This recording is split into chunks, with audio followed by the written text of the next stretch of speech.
नमस्कार दोस्तों। अगर आपको याद होगा तो मैंने अपनी पिछली एक वीडियो में आपको बताया था कि किस तरीके से कार्तिकेय ने तारकासुर का वध किया था और वही उसका मोटो था, मतलब कि उसकी उत्पत्ति का, यानी कि उसके पैदा होने का। और फिर बार बार उन्हें कई राक्षसों को मारा। लेकिन क्या ताड़कासुर को मारने के बाद उसकी उसका जो साम्राज्य है, क्या वो खत्म हो गया था? और अगर हो गया था तो आप में से यदि कोई त्रिपुरा अगर गया है तो त्रिपुरा के अंदर आपको उनके मंदिर कह लो या कोई हिस्टोरिकल प्लेस कह लो, वहाँ पे आपको बहुत ही अजीब सी तस्वीरें, यानी कि कोई हाथ में भाला टाइप लिए हुए या फिर कोई त्रिशूल टाइप लिए हुए खड़े हुए लोगों की, पेट बाहर, इस तरीके के लोगों की अजीब अजीब सी, जिसको हम थोड़ा सा पशु तत्व इसे जोड़ देते हैं, यानी कि आधा पुरुष आधा मनुष्य, उस तत्व से अगर हम जोड़ देते हैं तो वो कौन थे? क्या वो तारकासुर के, यानी कि उन्हीं के ही साम्राज्य के लोग थे या फिर उसके बेटे थे? आज हम इस चीज़ के बारे में बात करेंगे। शिवपुराण का जब मैं आगे अध्याय पढ़ रही हूँ, रुद्र संहिता का अध्याय जो चल रहा है, उसमें त्रिपुरावासी के बारे में बात किया गया है, तारकासुर के 3 पुत्रों के बारे में। जब कार्तिकेय ने मार दिया था तारकासुर को, तो तारकासुर के 3 बेटे थे जो बहुत ही उदास और बहुत ही दुख में थे। इतने ज़्यादा दुख के अंदर थे तो उनको ये नहीं पता था, दुख के साथ साथ मैं कहूँगी सहमे और डरे हुए भी थे। हालांकि वो पुत्र थे तारकासुर के जो अपने आप में ही बलशाली था, लेकिन उसके बावजूद भी उसके तीनों बेटे, यानी कि तीनों पुत्र, वो काफ़ी डरे हुए थे। तो जब ये तारकासुर के मरने के बाद उन तीनों बेटों ने अपनी एक जगह ढूंढनी चाहिए कि हम कहाँ जाएं अब। मतलब कि उनका जो दृश्य था वो ऐसा था कि जिसको देखकर मनुष्य जाति के लोग डरते थे कि भी हम अब हम कहाँ जाएंगे, हम कौन सी जगह पर रहेंगे। तो ये देखकर, ऐसा सोचकर तारकासुर के तीनों बेटों ने एक ऐसा व्रत किया और तपस्या की ब्रह्मा जी की, और कई सालों तक उनकी वो तप और तपस्या चलती गई। तो कुछ समय बीत जाने के बाद, यानी कई साल जो बीत गए, उनके बाद ब्रह्मा जी प्रकट हुए, खुश हो गए थे उनकी तपस्या से, और उन्होंने उनको वरदान दिया। तो ताड़कासुर के पुत्रों ने क्या वरदान मांगा? ताड़कासुर के पुत्रों ने ये वरदान मांगा कि हम इतने बलशाली हो जाए कि कोई हमें मार ना पाए और हम आराम से जीवन व्यतीत कर सके, हम रह सकें, हमें कोई मारे ना, हम इतने बलशाली हो जाए। क्योंकि ब्रह्मा जी को पता था कि ये ताड़कासुर के ही संतान है, तो कहीं ना कहीं इनमें गुण होंगे अपने पिता के। तो उस वक्त ताड़का ब्रह्मा जी ने कहा कि नहीं, मैं तुमको ये वरदान तो नहीं दे सकता, क्योंकि जो भी इंसान इस धरती पर, इस पृथ्वी पर पैदा हुआ है, ये बात सत्य है कि उसकी मृत्यु होगी, वो मरेगा, कोई भी अमर नहीं हो सकता। शिव के बिना कोई, एक शिव है जो ऐसे अजन्मे हैं, बाकी जिसने धरती पर जन्म लिया, भले वो देवता ही क्यों ना हो, वो तो मरेगा, मृत्यु सबकी निश्चित है।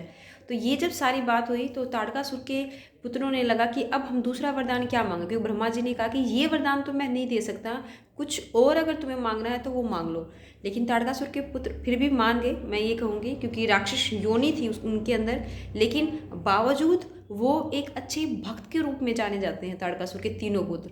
तो उन्होंने ब्रह्मा जी से एक वरदान ये मांगा कि चलिए ठीक है, आप हमें एक स्थान प्रदान कर दो, एक ऐसा स्थान जहाँ पर हम आराम से रह सके, हमारी पीढ़ियाँ रह सके, कोई हमें परेशान ना करे, जहाँ सारी सुख सुविधाएं हों, जहाँ पर कोई दुख ना हो, जहाँ पर हमें कोई परेशान ना करे, जहाँ के हम राजा हों, जहाँ के हम शासक हों, और जहाँ पर सारे ऐश्वर्य, यानी कि जितनी भी चीज़ें हैं सुख सुविधा की, वो सारी हो, ऐसी एक जगह आप हमें दे दो। तो ब्रह्मा जी ने तथास्तु कह के उनको ये वरदान दिया, और एक एक ऐसी विशाल जगह, स्वर्ग की जगह आप उन्हें कह सकते हो, वो उन्होंने ताड़कासुर के पुत्रों को दे दी। यानी कि आप ये कह दो कि एक तरीके से स्वर्ग उनको दे दिया उन्होंने कि अब तुम यहाँ पे बड़े आराम से रहो।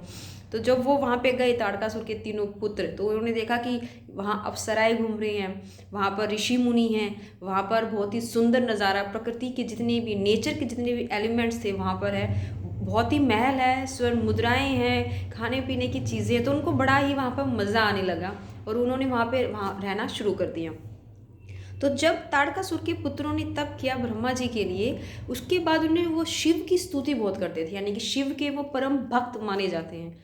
लेकिन कहते हैं कि खून जिसका हो तो वो धीरे धीरे उसी के रंग में ढलेगा। तो सेम ऐसे ही ताड़कासुर के तीनों पुत्रों में राक्षस की प्रवृत्ति कहीं ना कहीं उत्पन्न होने लगी। धीरे धीरे उन्होंने वहाँ पे जो लोग रह रहे थे, जो जगह उनको प्रदान की गई थी, उनके साथ बदसलूकी करना उन्होंने शुरू कर दिया, उनको मारना पीटना, वहाँ से निकालना। और इसके बाद एक समय ऐसा आया कि उन्होंने वहाँ से सभी रहने वाले लोगों को, स्वर्ग में रहने वाले लोगों को वहाँ से निकाल दिया और खुद उस जगह पर कब्जा कर लिया कि ये जगह तो हमारी है।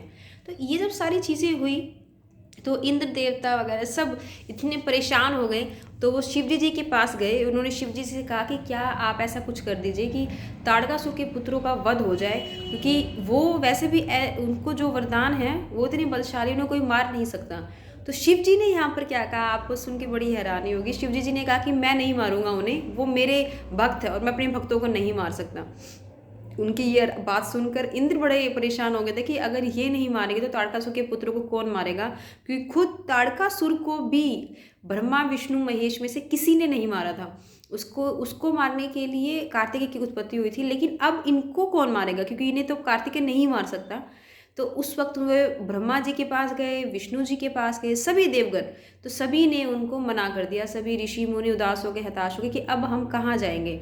तो ये कहकर उन्होंने बार बार शिव की आराधना की। शिव की आराधना करके सभी देवताओं ने, सभी ऋषि मुनियों ने, शिव की जब आराधना हुई तो प्रकट हुए शिवजी जी। तो उन्होंने कहा कि मांगो, तुम क्या मांग रहे हो। तो फिर से उन्होंने यही कहा कि आप कुछ ऐसा कर दीजिए कि ताड़कासुर के पुत्रों का वध हो जाए। लेकिन फिर उसके बाद शिवजी जी ने उन्होंने मना करते हुए ये कहा कि विष्णु जी भी वहाँ पर मौजूद थे कि मैं उन्हें क्यों मारूं, तुम विष्णु जी से कह दो, विष्णु से कह दो, विष्णु उन्हें मार देगा। एग्जैक्ट ये शब्द है शिव पुराण के अंदर। तो जब ये शब्द उन्होंने कहे तो वहाँ पर विष्णु बड़े उदास हो गए कि विष्णु ने कहा कि मैं उन्हें नहीं मार सकता, आपको ये पता है कि सिर्फ आप ही उन्हें मार पाएंगे। तो ये कहकर शिवजी जी वहाँ से वापस चले गए और वहाँ पर नहीं आए, क्योंकि कहा कि मैं नहीं मारूंगा ताड़कासुर के पुत्रों को, वो मेरे भक्त हैं, वो अच्छी योनि के हैं, अपना जीवन व्यतीत कर रहे हैं, तुम उन्हें क्यों मारना चाहते हो। तो फिर इंद्र ने ये कहा कि जिस जगह पर वो रह रहे हैं वहाँ पर लाखों अप्सराएं, लाखों लोग, हम देवगण, ऋषि मुनि सब वहाँ रहते थे। अब इनके आ जाने से उन सब का जीवन ऐसा होगा कि उन्होंने वो जगह छोड़ दी है, उन्होंने उनको निकाल दिया है, तो अब वो कहाँ रहेंगे।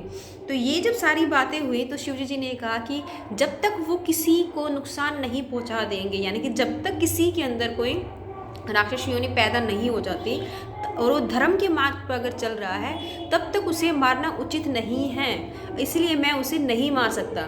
तो ये जब सारी चीज़ हुई तो वहाँ पर एक ऋषि थे जिन्होंने ये कहा कि आप शिवजी जी की अगर आराधना करें एक मंत्र के साथ। वो मंत्र मैं आपको बताऊंगी कि पहले आपको बोलना है ओम, फिर नमः, फिर शंभु, फिर 2 बार कुरु कुरु, देन शिवाय नमः। यानी कि ये पूरा मंत्र अगर बनता है ओम नमः शिवाय, शंभु शंभु, कुरु कुरु, शिवाय नमः ओम।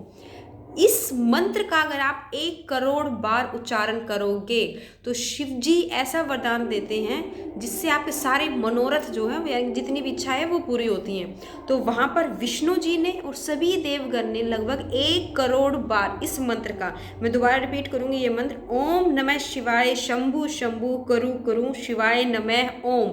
इस मंत्र का उन्होंने 1 करोड़ बार जप किया था, यानी कि 1 करोड़ बार उन्होंने इस चीज़ मंत्र को बार बार बोला था विष्णु जी ने, और जितने वहाँ पर देवगण थे, ऋषि मुनि थे, उन सब ने।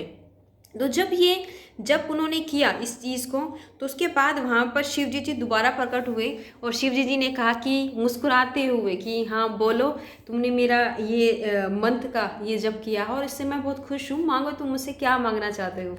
तो जितने भी देवगण थे उन्होंने फिर से वही एक बात कही कि आप कृपा करके इस त्रिपुर उसका नाम था, उन्होंने नाम ही दिया उस राक्षस का त्रिपुर, इस त्रिपुर नामक राक्षस का जो है इससे हमें छुटकारा दिला दे, इसका आप जो है वध कर दे, इस त्रिपुर का आप संहार कीजिए। तो उन्होंने कहा कि ठीक है, जैसा तुम चाहते हो वैसा ही होगा, तो जाओ, मैंने जो रथ तैयार किया था वो रथ लेकर आओ, और जो मेरा जो धनुष था वो धनुष लेकर आओ, उसी के ही द्वारा मैं इनको मार सकता हूँ। और एक और बात उन्होंने यहाँ पर कही थी शिवजी जी ने कि इनके अंदर जब तक आप पशुओं का आधिपत्य मुझे प्रदान करें, जब ये सारी चीज़ें हो गई तब उन्होंने ये बात कही कि आप मुझे पशुओं का आधिपत्य प्रदान करें।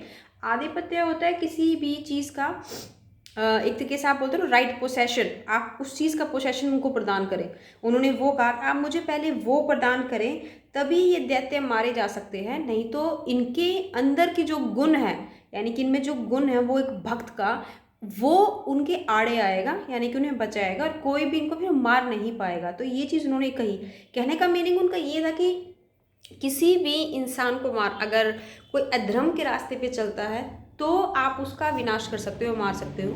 अदरवाइज अगर वो इंसान किसी का भक्त हो और वो कोई ऐसा कार्य करे जिससे किसी दूसरे का नुकसान नहीं हो रहा, तो उसको मारना उचित नहीं है, उससे उसकी जगह से हटाना उचित नहीं है। जब तक किसी तीसरे का नुकसान हो या किसी दूसरे बंदे का उसका नुकसान हो, तो ही आप उस इंसान को वहाँ से हटा सकते हो। एक इसका मीनिंग ये निकल रहा था।